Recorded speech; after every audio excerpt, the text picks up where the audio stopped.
My girlfriend broke up with me and said, I'm not ready for something this serious after 2 years together. I said, I understand. Then I started dating again.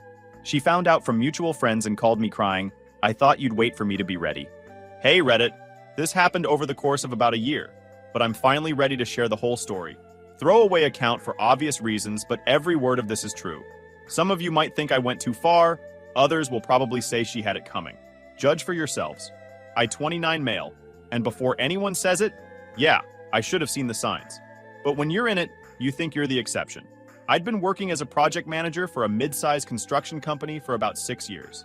Started as a junior coordinator right out of college, worked my way up through the ranks. The pay was solid, hours were reasonable most of the time, and I'd just gotten promoted to senior project manager with a nice bump in salary. I was living in a decent one-bedroom apartment about 20 minutes from downtown until I met her. Let's call her Jenna, 27 female. We met at my buddy's barbecue in late spring. I remember it was one of those perfect Saturday afternoons where everything just felt right. She had that kind of smile that makes you forget what you were saying mid-sentence, and this laugh that seemed to light up the entire backyard. She worked as an event coordinator, which I later learned is code for taking Instagram pictures, while pretending to plan corporate mixers and spending most of her time networking at trendy coffee shops. The attraction was immediate. We spent the entire party talking, and by the end of the night, I had her number and plans for dinner that Tuesday. Our first date lasted 6 hours. We went to this little Italian place, then walked around the city until midnight, talking about everything and nothing. She was charming, funny, and had this way of making even mundane stories sound fascinating. Within 3 months, she was spending most nights at my place. Looking back, I should have noticed how quickly she made herself at home, rearranging my furniture without asking, filling my bathroom counter with expensive skincare products, and gradually replacing my practical kitchenware with aesthetic pieces that looked good but barely functioned. She had this way of making changes seem like improvements, while slowly erasing any trace of my preferences. Within a year, she'd officially moved in, and we decided to upgrade to a nicer place together. The apartment hunting process should have been another red flag. Jenna rejected every place I suggested as too basic or not Instagram-worthy. When I pointed out budget constraints, she'd get this hurt look and say things like, I thought you wanted us to have a beautiful life together. Or, don't you think I deserve nice things? We finally found this gorgeous 2-bedroom loft in a renovated warehouse district. Rent was $2,000 a month, split down the middle. Though Jenna somehow convinced me that since I made more money, I should cover utilities, internet, and incidentals. She insisted we get the one with rooftop access because, in her words, I need my skyline relaxation nights. When I hesitated about the price, she actually teared up and said, I've never had anything this beautiful before. Please don't take this dream away from me. The place was beautiful. I'll give her that.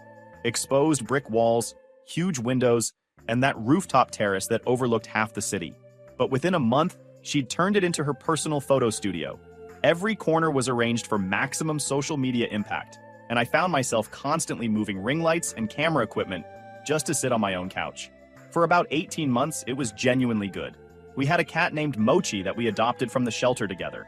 We cooked elaborate dinners on weekends, had movie marathons, hosted dinner parties for our friends. I thought we were building something real, something permanent. We talked about the future constantly, where we'd travel, what kind of house we'd buy, how many kids we wanted. I was already mentally planning a proposal for our 2-year anniversary. I was completely, utterly wrong. It was a Tuesday night in October. I remember because I just finished a particularly brutal day dealing with a contractor who'd messed up a foundation pour, and all I wanted was to decompress with Jenna and maybe order some takeout. Instead, she was waiting for me on our overpriced leather sectional, the one she had to have because cheap furniture kills the whole vibe of a space, with this serious expression I'd never seen before. We need to talk, she said, and my stomach immediately dropped. Nothing good ever starts with those 4 words. She launched into what felt like a rehearsed speech. I've been doing a lot of thinking lately, and I'm not ready for something this serious. I need to find myself. I feel like I'm missing out on life experiences, and settling down this young might ruin my future. I need space to grow as a person. I sat there stunned. We'd literally been looking at engagement rings online the week before. She had sent me screenshots of rings she liked. She'd made me follow 3 different local wedding venues on Instagram so I could see their aesthetic. We'd had dinner with my parents the previous month, and she'd spent the entire evening talking about our hypothetical wedding plans with my mom. Is there someone else? I asked. Because honestly, this felt like it was coming from nowhere. She gave me this deeply offended look, like I just accused her of something unforgivable. This isn't about anyone else. This is about me, my journey, my personal growth. I can't believe you'd even suggest that. The conversation went on for 2 hours. She talked about feeling trapped and losing her identity and needing to explore who she really was outside of a relationship. Every response I gave seemed to bounce off her like she'd already made up her mind, and this was just a formality. And here's the part that should have been my first real clue. Something was off. She suggested we keep living together until our lease ended in 7 months because, financially, it makes sense for both of us. And we're mature adults who can handle this situation. I agreed. Not because I wanted to, but because breaking the lease would cost me $4,000 in penalties. Plus, I'd have to cover her half of the remaining rent since her event coordinator job barely paid enough to cover her car payment and shopping habits. I wasn't about to hand her that financial victory on top of everything else. Looking back, I should have paid the money and run, but I convinced myself I was being practical and mature. What I was actually being was naive. The change was immediate and obvious. Within a week of our breakup talk, Jenna started coming home late. And I don't mean a little late, I mean 2 a.m., 3 a.m., sometimes not until the next morning. Always dressed up, always with some vague excuse. Work thing ran long, she'd say, coming in at midnight in a cocktail dress and heels. Networking dinner, she'd explain, arriving home at 2 a.m. smelling like men's cologne. Helping my friend Sarah with her dating profile, she'd claim, stumbling in at dawn wearing clothes I'd never seen before. The thing is, I knew Sarah. Sweet girl, but she'd been in a committed relationship for 3 years. And Jenna's work things never seemed to involve actual work. Her boss had mentioned to me at a company party months earlier that Jenna's job was barely part-time and mostly involved posting on social media. Meanwhile, I kept my head down and tried to focus on rebuilding my life. I started hitting the gym at 5 a.m. before work, partly to avoid the awkward morning interactions, and partly because I needed somewhere to channel my frustration. I reconnected with old friends I'd neglected during the relationship, started going to my buddies' poker nights again, and got back into weekend fishing trips with my dad. I downloaded a couple of dating apps but barely used them. Honestly, I wasn't ready, and the whole situation felt too complicated to explain to someone new. Then I met Claire, 28F, at one of those poker nights. She was the girlfriend of my buddy's coworker, and she'd tagged along because she was curious about poker, but terrible at it. She was right. She lost every hand for the first hour, but she was funny about it, self-deprecating in a way that was endearing rather than attention-seeking.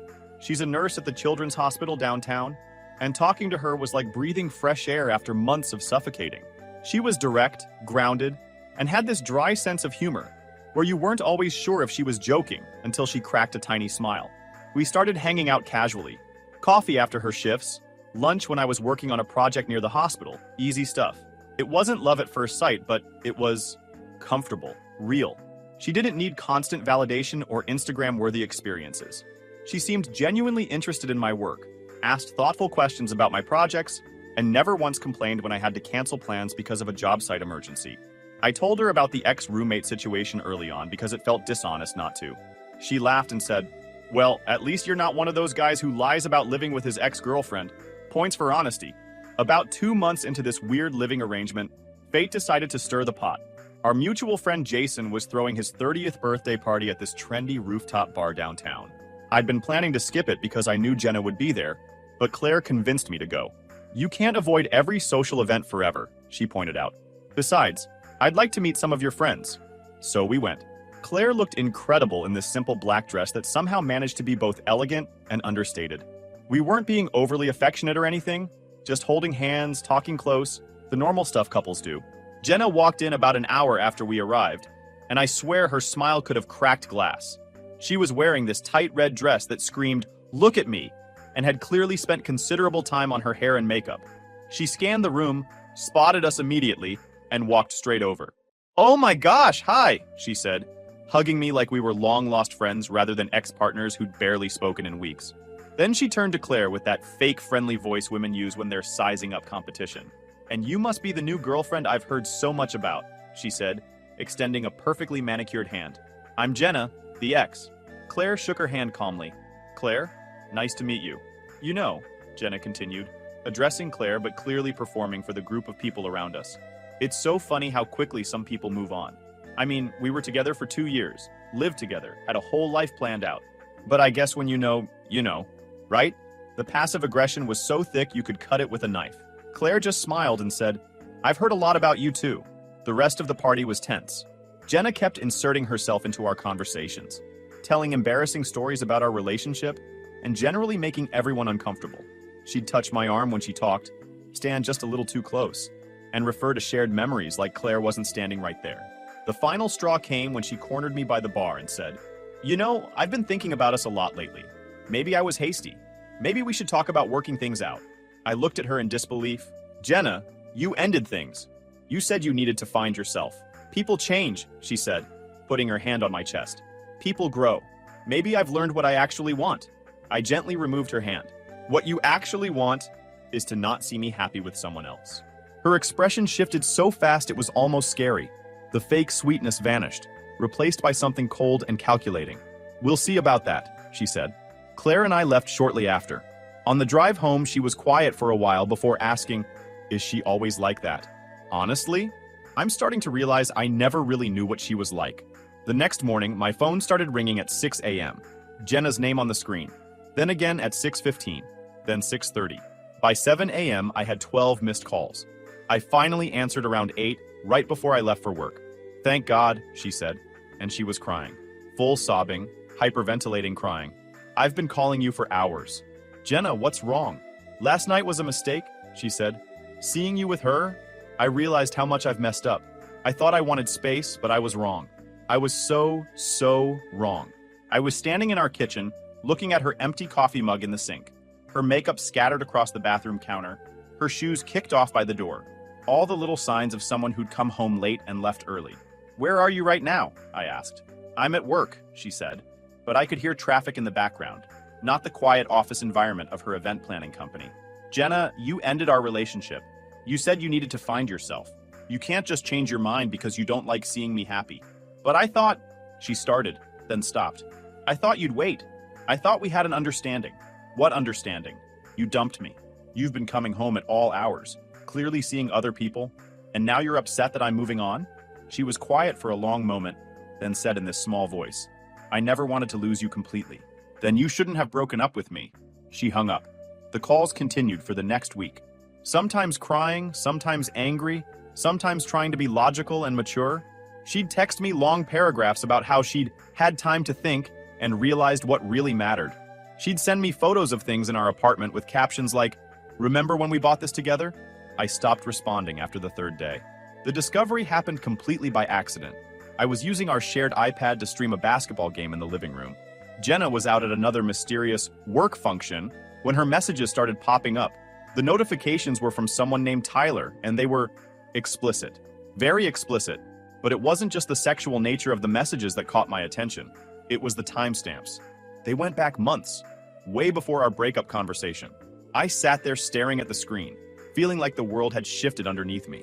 Against my better judgment, I opened the message thread. It was all there. Photos, videos, detailed descriptions of their meetings. Plans for weekend getaways that Jenna had told me were work retreats or girls' trips. References to hotels I recognized as places she'd claimed to be attending conferences. The messages painted a clear picture. Jenna had been having an affair for at least 4 months before she broke up with me. But Tyler wasn't some random guy. I recognized the name from some of Jenna's work stories. He was a client, a married contractor who worked for one of the development companies that hired Jenna's event planning firm. I scrolled back further, feeling sick to my stomach. There were messages from right around the time of our breakup talk. Jenna telling Tyler how she was finally going to end things with me, but needed time to figure out the logistics. Tyler responding that he was proud of her for choosing happiness. The worst part was a message from just 3 days after our breakup, where Jenna wrote, "He actually agreed to keep living together. Can you believe it? This is perfect. I don't have to worry about rent or finding a new place, and we can keep seeing each other without any pressure." I took screenshots of everything, not because I had a plan, but because I needed proof that I wasn't losing my mind. Once I knew the truth, I couldn't unsee the patterns. Jenna became predictable in her deception. She'd get dressed up on Tuesday and Thursday evenings, claiming various work obligations. She'd disappear on Saturday afternoons for networking events that lasted until Sunday morning. She'd take phone calls in her room with the door closed, speaking in hushed tones. I started keeping a detailed log, not because I was being vindictive, at least not at first, but because I felt like I needed documentation of what was actually happening. My construction background had taught me the importance of keeping thorough records, and this felt like a situation where details might matter. I noted when she left, when she came back, what excuses she gave. I took photos of the unfamiliar clothes that started appearing in her laundry. I documented the new jewelry, the designer handbags that were definitely beyond her salary range.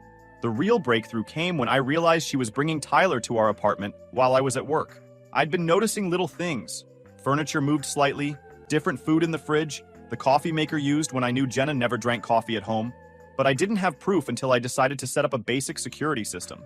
Nothing elaborate, just a simple camera disguised as a regular household item that I positioned to monitor the living room. What I found was worse than I'd imagined. Not only was Tyler coming over regularly, but Jenna was essentially running a casual dating service from our apartment. Different guys, different days, all while maintaining the fiction that she was finding herself and not ready for commitment. I documented everything: photos, videos, timestamps. I created detailed spreadsheets tracking the lease violations, unauthorized guests, noise complaints from neighbors, potential property damage. I researched tenant rights and landlord policies until I could recite them in my sleep. But I still didn't have a real plan for what to do with all this information. I was just collecting it, like I was building a case for a trial that might never come. That changed when I found out about Tyler's wife. Tyler's wife wasn't hard to find. Social media made it simple.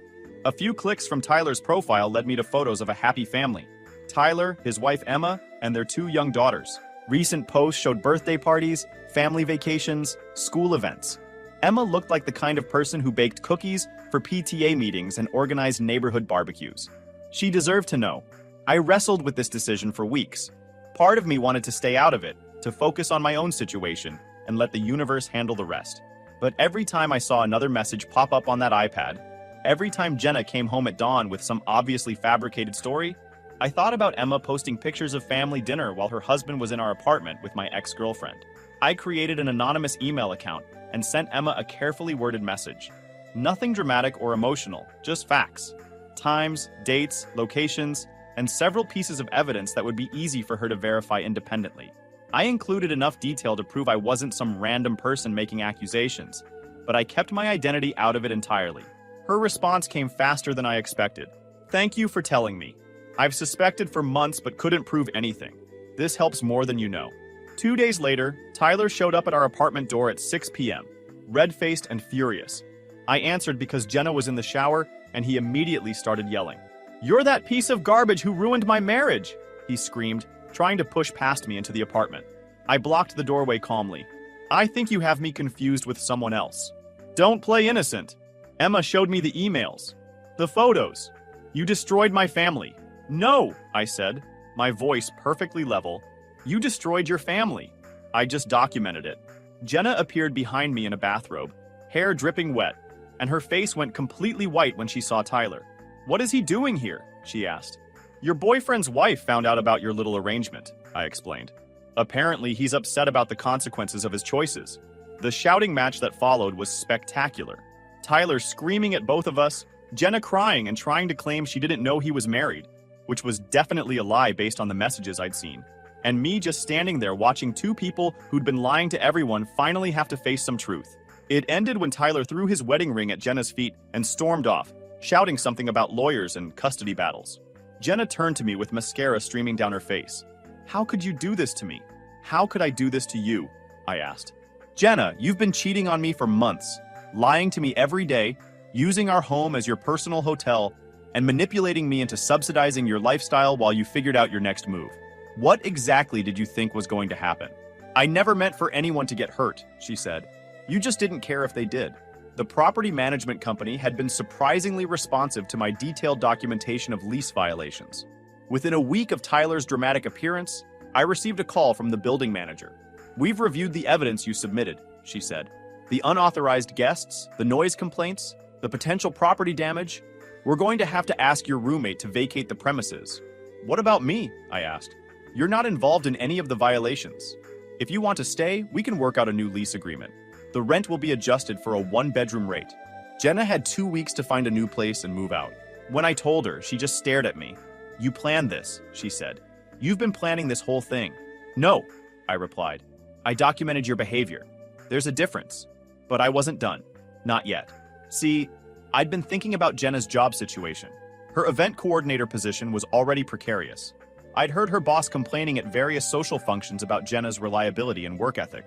She was frequently late, constantly on her phone during work hours, and had a tendency to treat company events like personal photo opportunities rather than professional obligations. I'd also noticed that she'd been wearing company-branded clothing during her various romantic escapades. The security footage I'd collected showed her coming home at all hours, wearing shirts and jackets with her employer's logo, usually disheveled and clearly having come from non-work activities. So I sent an anonymous package to her HR department. Nothing vindictive or personal, just security footage showing an employee repeatedly arriving home in company-branded clothing at inappropriate hours, clearly having used company events or claimed company time for personal activities. I included timestamps showing the pattern over several months. I didn't say anything to Jenna about it. I just waited. The call came 3 days later. Jenna answered her phone in the kitchen while I was making breakfast, and I could hear her boss's voice through the speaker. "Jenna, we need you to come in this morning. HR wants to speak with you." She was fired by noon. Something about misrepresentation of company activities and inappropriate use of company resources. They gave her 2 weeks severance and asked for her company clothing back. The day Jenna moved out was surreal. She'd managed to find a temporary sublease from someone she knew, but it was clear the financial reality was hitting her hard. She kept making comments about how expensive everything was, how difficult it was to find decent housing on short notice, how unfair the whole situation was. "I can't believe you're really going to let me walk away with nothing," she said while packing her clothes. "You're walking away with everything that's actually yours," I replied. "I'm not responsible for the consequences of your choices." She tried several different approaches throughout the day. First, the guilt trip. "We were together for 2 years. Doesn't that mean anything to you?" Then, the bargaining. "What if I paid more of the rent? What if I promised to be more responsible?" Finally, the anger. "You're vindictive and petty, and you'll never find anyone who puts up with your boring lifestyle." None of it worked, because none of it was real. It was all just manipulation, just attempts to avoid facing the reality of the situation she'd created. The hardest part was Mochi. We'd adopted the cat together, but I'd been the one handling all the vet visits, food, and daily care while she was out finding herself. Still, she demanded shared custody. "Mochi is as much mine as yours," she insisted. "When was the last time you cleaned the litter box?" I asked. She couldn't answer because she hadn't touched the litter box in months. "When was the last time you bought cat food?" Again, silence. "Mochi stays with me. You can visit if you want, but I'm not splitting custody of a cat with someone who couldn't be bothered to take care of her." In the end, I think she was relieved. Pets are expensive and require actual responsibility. The weeks following Jenna's departure were remarkably peaceful. I'd forgotten what it was like to come home to a quiet apartment, to not have to wonder who might be there or what drama might be waiting. Mochi seemed happier too, less skittish, more affectionate, like she could finally relax. Claire started spending more time at the apartment, and the difference was striking. Where Jenna had filled the space with chaos and uncertainty, Claire brought calm and authenticity. She didn't rearrange my furniture or criticize my decorating choices. She didn't require constant entertainment or validation. She just fit. "This place feels completely different," she said one evening while we were cooking dinner together. "More like a home and less like a stage set." About a month after Jenna moved out, I started getting text messages from unknown numbers. Desperate, rambling messages about how sorry she was, how she'd learned from her mistakes, how we could make things work if I'd just give her another chance. When I didn't respond, the messages got more manipulative. Claims that she was struggling financially, that she had nowhere to go, that I was her only hope for stability. I blocked every number, but new ones kept appearing. The breakthrough came when my buddy Jason mentioned running into Jenna at a coffee shop downtown. "She looked rough, man," he said. "Like, really rough. She was asking about you, wanting to know if you were still with that nurse girl. I got the impression she's not doing well." I felt a momentary pang of something. Not quite sympathy, but not satisfaction either. More like recognition that actions have consequences, and sometimes those consequences are harder than people expect. "Did you tell her anything?" I asked. "Just that you seemed happy," which, for the record, you do. Happier than I've seen you in years. The last time I heard from Jenna was about 6 months after she moved out. Claire and I had just gotten back from a weekend camping trip, something Jenna would never have agreed to because nature is dirty and there's no internet, when my phone rang from yet another unknown number. This time I answered. "Please don't hang up," Jenna said immediately. I know you probably don't want to hear from me, but I need to talk to you. What do you want, Jenna? I'm staying on my friend Sarah's couch, she said. I lost the sublease because I couldn't make rent. The temp jobs I've been getting barely cover my car payment and groceries. I know I messed up, and I know I hurt you, but maybe we could work things out. Maybe we could try again. I looked at Claire, who was unpacking our camping gear and humming something under her breath. She'd spent the weekend teaching me to identify different bird calls and patiently helping me build better campfires. She'd brought a book about local geology and had spent an hour explaining how the rock formations we'd seen were created. She was real in a way that Jenna had never been. No, I said to Jenna. We can't work things out. We can't try again. You made your choices, and now you get to live with them. But I've changed, she insisted. I've learned what's really important. I know I was selfish before, but Jenna, I interrupted, you haven't changed. You're just facing consequences for the first time, and you don't like it. That's not the same thing as growth. You can't just abandon me, she said, and now she was crying. We were together for 2 years. You can't just pretend that meant nothing. I'm not pretending it meant nothing, but it also doesn't mean I owe you a lifetime of financial and emotional support because you decided to blow up our relationship for a married man who was using you. He told me he was getting divorced, she said weakly. No, he didn't. I saw the messages, Jenna. He never promised you anything except a good time. The silence stretched out for almost a minute. So that's it? She finally asked. You're just going to let me struggle while you play house with your replacement girlfriend? I'm going to live my life with someone who actually wants to be in it, I said. Someone who doesn't treat relationships like backup plans and safety nets. Someone who understands that love requires honesty and commitment, not just convenience. I hope you're happy together, she said, but her tone made it clear she hoped the opposite. We are, I replied. Genuinely, deeply happy. I hung up and blocked that number too. Claire looked up from the camping gear. Everything okay? Yeah, I said, and meant it completely. Everything's perfect. Final update. It's been over a year since Jenna moved out, and my life is unrecognizable in the best possible way. Claire and I are talking about moving in together officially, but this time it feels completely different. We're planning it together, discussing finances openly, talking about long-term goals that actually align. There's no manipulation, no hidden agendas, no drama. I never found out exactly what happened to Jenna after that last phone call. Through mutual friends, I heard fragments. Something about moving back in with her parents, some brief attempts at getting back into event planning that didn't work out, a string of short-term relationships that ended badly. But honestly, I stopped asking for updates. Her life is no longer my concern. A few weeks ago, I ran into Tyler's ex-wife Emma at a coffee shop. She recognized me somehow and came over to thank me. I know it was you who sent those emails, she said. I figured it out eventually. I wanted you to know that telling me was the right thing to do. The divorce was hard, but I'm in a much better place now. The girls and I are doing well, and I'm actually dating someone new, someone honest. I'm glad, I said, and meant it. She never deserved either of you, Emma added. People who lie that easily, who manipulate that naturally, they don't change. They just find new victims. Recently, Claire and I adopted a second cat, a playful kitten that Mochi has taken under her wing. We're planning a trip to Europe next spring, something I'd always wanted to do, but Jenna had always found excuses to avoid. Claire's already researching hiking trails and museums, planning adventures I never could have imagined with someone who actually wants to experience the world, rather than just photograph it. Last night, she asked me if I ever regret how things ended with Jenna. Do you mean, do I regret exposing the truth? I asked. Or do I regret the relationship ending? Either. Both. I thought about it for a moment. I regret that I wasted 2 years on someone who was fundamentally dishonest. I regret that I didn't trust my instincts earlier. But I don't regret anything I did after I found out the truth.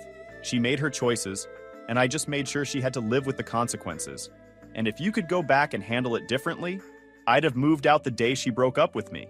I'd have saved myself months of stress and manipulation. But then again, if I'd done that, I might never have met you.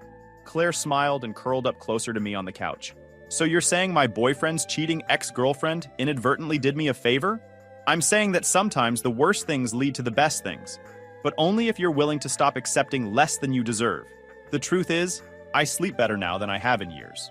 Not because I got revenge on someone who wronged me, but because I finally learned the difference between love and convenience, between partnership and manipulation, between someone who chooses you and someone who just doesn't want to be alone. Jenna taught me what I don't want in a relationship. Claire is teaching me what I do, and that's worth more than any revenge could ever be. Update for those asking, Claire and I got engaged last month. The proposal was nothing like the elaborate Instagram-worthy spectacle Jenna used to hint about wanting. Just the two of us on a quiet hiking trail, with a ring I picked out myself because I actually know what Claire likes. She said yes immediately, then laughed and said she'd been wondering what was taking me so long.